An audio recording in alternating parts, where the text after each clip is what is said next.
नमस्कार दोस्तों, स्वागत है आपका आपके अपने YouTube चैनल जीएस जीनियस में। जैसा कि आप स्क्रीन पे देख रहे हैं, next BRICS summit will be held in Rio de Janeiro on July 6-7, 2025। कहने का तात्पर्य है कि 6 और 7 जुलाई 2025 को रियो डी जेनेरियो, जो कि ब्राजील का एक बहुत ही महत्वपूर्ण शहर है, वहां पर अगला ब्रिक्स सम्मेलन आयोजित किया जाएगा। ये बहुत ही महत्वपूर्ण न्यूज है। अगर आप विश्व स्तर पर देखिए तो आज ब्रिक्स जो है नाटो के बराबर ही इसका महत्व हो चुका है। भले ये मिलिट्री पर्पस या सिक्योरिटी पर्पस से नहीं बनाया गया है, लेकिन इकोनॉमिक्स के दृष्टिकोण से, इकोनॉमी अर्थव्यवस्था के दृष्टिकोण से ब्रिक्स का योगदान जो है नाटो से कहीं अधिक है। किसी भी अन्य संगठन की तुलना में ये ज्यादा जो है विश्व की अधिक जनसंख्या का प्रतिनिधित्व करता है और अधिक जो है अर्थव्यवस्था का भी प्रतिनिधित्व करता है। तो चलिए मित्रों, क्या है पूरा मामला, ब्रिक्स समिट ब्राजील में होगा, उसके बारे में हम पूरी जानकारी यहाँ पर पाने का प्रयास करेंगे।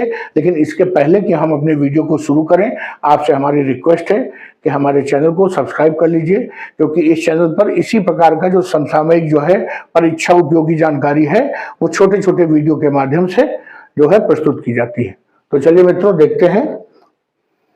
ब्राजीलियन गवर्नमेंट, जो ब्राजील की सरकार है, उन्होंने अनाउंस किया कि कब अनाउंस किया, 15 फरवरी 2025 शनिवार के दिन उन्होंने अनाउंस किया कि जो रियो डी जेनेरियो है, जिसका नाम आपने कई बार सुना होगा, यहाँ पर अलग अलग तरह के ओलंपिक्स और विश्व कप ये सब होते रहते हैं खेल, बहुत ही महत्वपूर्ण है ये शहर ब्राजील का, और फुटबॉल का शहर है। आप समझिए, फुटबॉल मैचेस बहुत खेले जाते हैं, कई बार विश्व कप भी यहाँ पर ब्राजील में हो चुका है।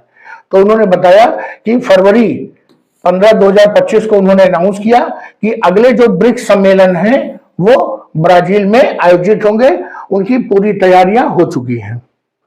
ब्राजील जो है इस ब्लॉक को की अध्यक्षता करेगा।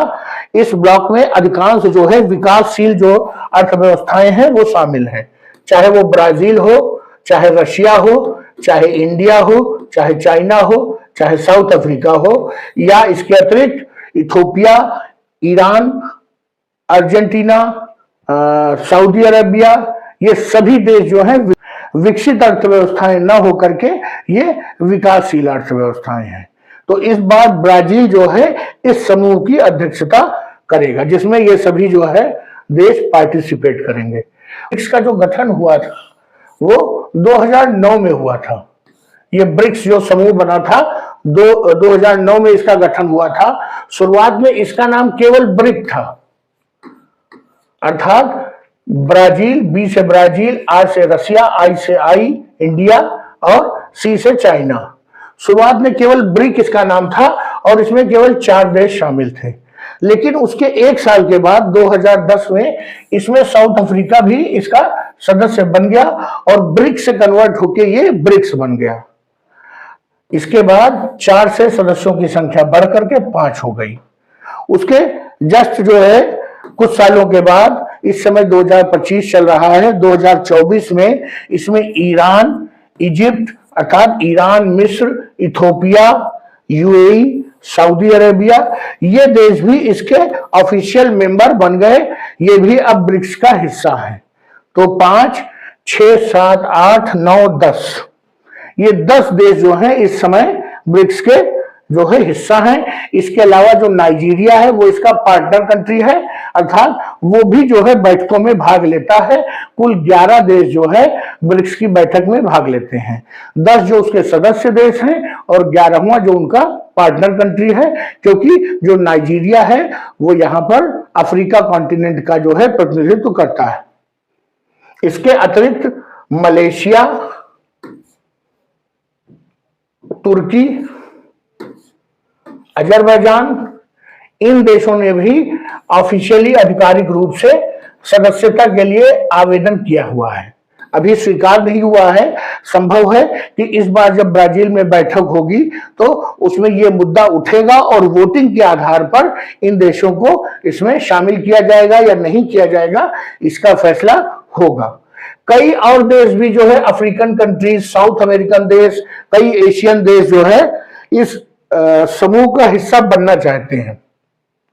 स्वाभाविक है जहां भी बड़ी बड़ी India, China, Brazil, south Africa जैसी जो बड़ी अर्थव्यवस्थाएं हैं वो शामिल हैं, बड़ी मार्केट है इतनी बड़ी, तो बहुत से देश चाहेंगे कि वो भी इस अर्थव्यवस्था में जो बहती गंगा है उसमें अपना पाप जो है धो ले, अर्थात वो भी जो है इसमें शामिल होना चाहते हैं। लेकिन यूएसए का जो दबाव है वो अंदर ही अंदर चाहता है कि ब्रिक्स मजबूत ना होने पाए और आने वाले दिनों में ब्रिक्स जो है यूएसए के समक्ष या नाटो के समक्ष कोई ऐसी चुनौती न पेश करने पाए, इसलिए यूएसए का दबाव है बहुत से देशों पर कि वो ब्रिक्स न ज्वाइन करें, नहीं तो अंदर ही अंदर करीब 13 से 14 और देश ऐसे हैं जो कि ब्रिक्स को ज्वाइन करना चाहते हैं। प्रेसिडेंट डोनाल्ड ट्रंप, जो कि अमेरिका के 47वें राष्ट्रपति के रूप में उन्होंने शपथ ली है, वो ऑलरेडी जो है अपनी चिंताएं जाहिर कर चुके हैं ब्रिक्स के बारे में कि लगातार ब्रिक्स मजबूत होता जा रहा है और बीच बीच में जो ब्रिक्स के सम्मेलन होते हैं उसमें डी डॉलराइजेशन की बात होती है। डी डॉलराइजेशन का मतलब है कि डॉलर के प्रभुत्व को समाप्त करना, वैश्विक अर्थव्यवस्था से डॉलर के प्रभुत्व को समाप्त करना। कैसे समाप्त करेंगे? स्वाभाविक रूप से विश्व में जितना भी लेन देन होता है वो डॉलर में होता है। मान लीजिए भारत ने चाइना से कुछ सामान खरीदा और तो उस सामान का जो पेमेंट करना है वो हम किस मुद्रा में करेंगे? चाइना कहेगा भाई हम भारत से भारत की मुद्रा क्यों लेंगे, तो वो भारत जो है उसका पेमेंट डॉलर में करता है। अब होता क्या है कि जिसकी मुद्रा है उसके तो बल्ले बल्ले हैं, वो अगर डॉलर की उपलब्धता मार्केट में ज्यादा कर देगा तो लोगों के पास ज्यादा डॉलर आएंगे, अगर वो डॉलर की जो बाजार में उपलब्धता कम कर देगा तो डॉलर की कीमतें बढ़ जाएंगी, लोगों को नुकसान होने लगेगा।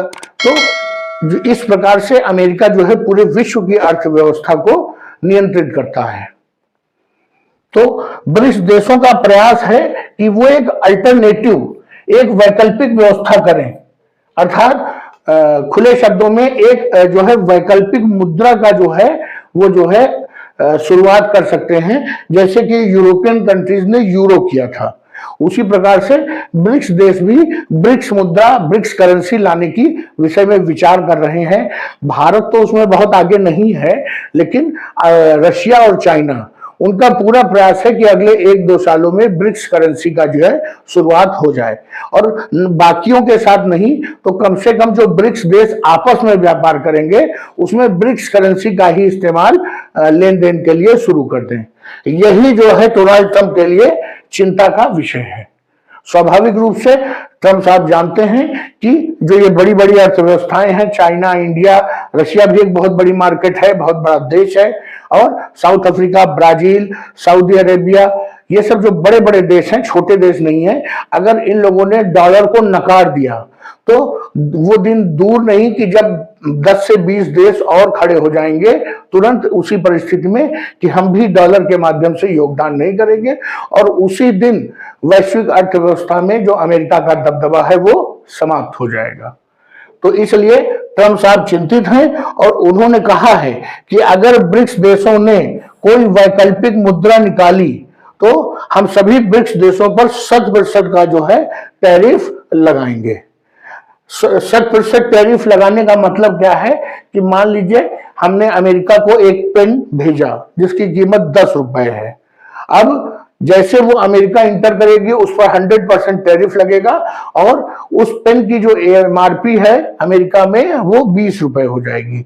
स्वाभाविक रूप से अमेरिकी कंपनियां 10 रुपए, 12 रुपए, 15 रुपए में पेन बेच रही होंगी, तो भारत से जो पेन वहां 20 रुपए का बिक रहा है उसे कोई नहीं खरीदेगा। तो भारत की जो कंपनी जिसने पेन भेजा था उसका नुकसान होगा, उसका जो वहां मार्केट शेयर है वो कम हो जाएगा, मार्केट टूट जाएगी, उसको अपने प्रोडक्ट को सप्लाई करने के लिए नई मार्केट ढूंढनी पड़ेगी। तो अमेरिका इस तरह की जो ये टैरिफ वाला खेल है, अमेरिका इस खेल में बड़ा माहिर है।